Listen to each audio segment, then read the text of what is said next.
walking past the wooden pillared entrance to the immaculately laid out veranda of this tastefully designed villa, now converted by the Foundation of Goodness as its MCC Center of Excellence, one could hardly miss the striking signage of each of its volunteer guest rooms. Goodness, kindness, humility, compassion, and gratitude. While the structure itself has stood for just over a decade, the human quality so inscribed stands timeless.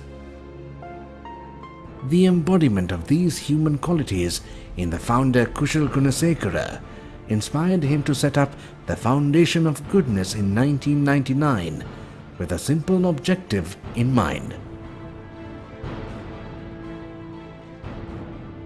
Well, I originated from a rural village, and the village was southwest of Sri Lanka, Sinigama. Each time I came back to the village, I realized that my brothers and sisters were not actually having the same opportunity, and they were stagnating, although they were much brighter, smarter, and more skillful than I am. So I vowed one day that I'm going to come back to the village and provide them equal opportunities to enrich disadvantaged communities. Their initial efforts centered around community needs such as IT and English education, scholarships for needy children, healthcare facilities for villagers, and upgrading of village infrastructure facilities until there came a decisive moment in history that dramatically changed the fate of many thousand people and drastically changed the face of a part of our planet forever. The 2004 Boxing Day tsunami, the worst recountable natural disaster to affect Sri Lanka, devastated many coastal towns including Sinigama, which was one of the worst affected. But in an ironic twist, the waves of compassion overpowered the waves of destruction, as FOG volunteers found themselves in the forefront of the post-tsunami relief efforts in Sinigama. Kushal willingly converted his partially damaged residence into a center to coordinate relief efforts as they valiantly worked on rescue, relief, and rebuilding shattered lives of tens of thousands of villagers. The waves of compassion overpowered the waves of destruction, and I took every opportunity to rebuild back better. From then on, with the help of generous donors, selflessly committed volunteers, and a full-time FOG administrative staff, they have since moved at a pace maybe even the waves wouldn't stop them.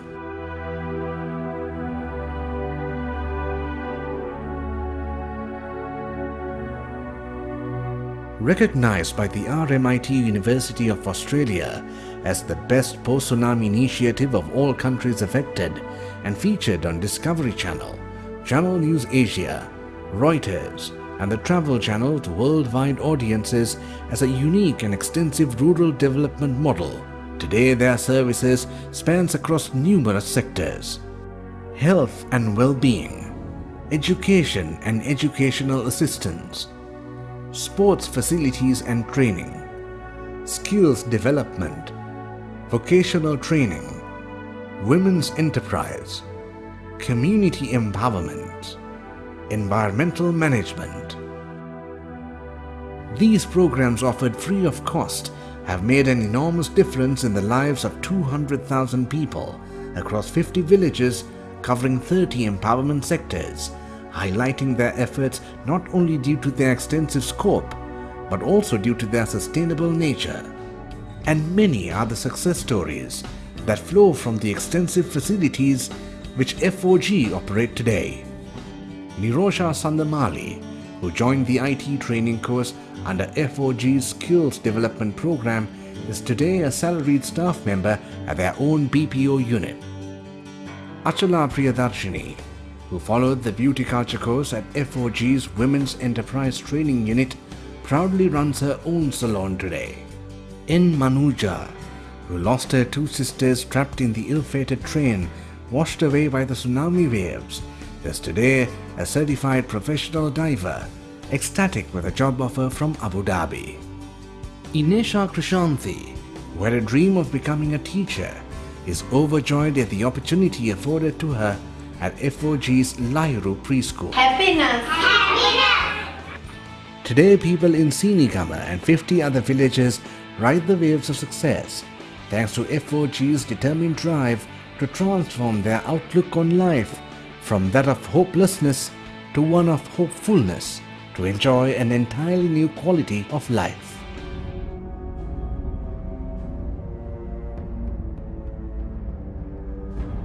FOG has from 2011 also focused their attention to address the dire needs of communities who have faced devastating conflict, heartbreak and suffering for almost 3 decades due to the country's civil war that eventually came to an end in 2009. We had this aspiration to rebuild their lives as fast as we can, and we started to work on our strategies. Their northern development efforts aimed at alleviating poverty and empowering the rural masses have given them a closer look at the hardships and suffering those communities have been experiencing for a long time. They also discovered the amazing talent that the youth of the region possessed. By providing the facilities and creating the right conditions, there's many who could harness their talents and reach heights beyond their own imagination. With a time-tested and proven holistic rural development model in Sinigama, FOG now seeks to replicate their model in the north to empower the people in the region and usher peace, harmony and prosperity to their lives. Termed as the Northern Empowerment Project, the main feature of which is the North Learning and Empowerment Institute, planned to be built at an estimated $5 million, and once it comes into being, will serve 50,000 beneficiaries a year in areas of healthcare, education, business skills, sports, and livelihood development. This is the site for the Foundation of Goodness to build the Empowerment Center. Before 30 years, this was a land of war. Now we are in the process of changing this center of war into a center of excellence. It's heartwarming to hear the future expectations of beneficiaries as they eagerly await for FOG's North Development Project to take off ground. I couldn't complete my education due to the war. As a result, I am unable to find proper employment even now. I look forward to the day that FOG will offer programs that will help women like us in the north to stand on our own feet. Honestly, I don't need aid. All I want is a vocational training opportunity so I can progress in life and create a better future for my family. That's why I am hopeful of FOG's new facility planned at Mankulam. I remember the times when we had plenty, but the cruel war snatched everything away. With FOG's work in this region, there is hope that what we didn't get, our children will have in the near future. Inspiration, encouragement, and active support for this huge task has come from FOG's dedicated trustees.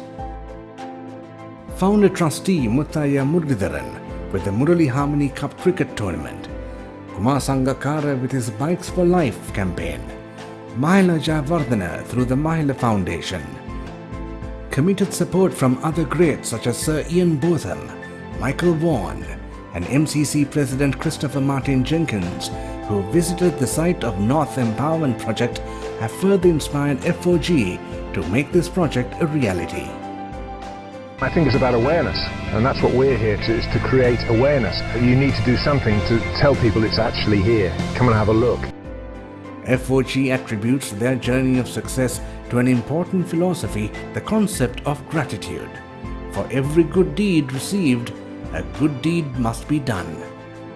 Many are the heartwarming stories of FOG's beneficiaries in the past, who as donors are doing their crucial bit to help today's hopefuls. Drenched in poverty, I had faced enormous hardships throughout life. That's despite all the talents I possessed. Fate had it that I met Kushal sir. He kept his promise in helping me with a scholarship for higher education, and today I am a bank employee drawing 15,000 rupees a month. I have pledged to FOG a sum of 1,500 rupees every single month, so with it they can educate an extremely poor child like I once was. Not that I can really afford, but I want to cultivate that invaluable lesson I learned from Kushal sir and FOG. So my appeal to society is, don't almost give, give. Whatever we do for us dies alone with us, but whatever we do for others remains immortal. And seeking happiness for others, we find it ourselves. Each of us will one day be judged by our standard of life, not by our standard of living, but our standard of giving, not by our seeming greatness, but by our simple goodness. The foundation of goodness, the one investment that never fails, is goodness.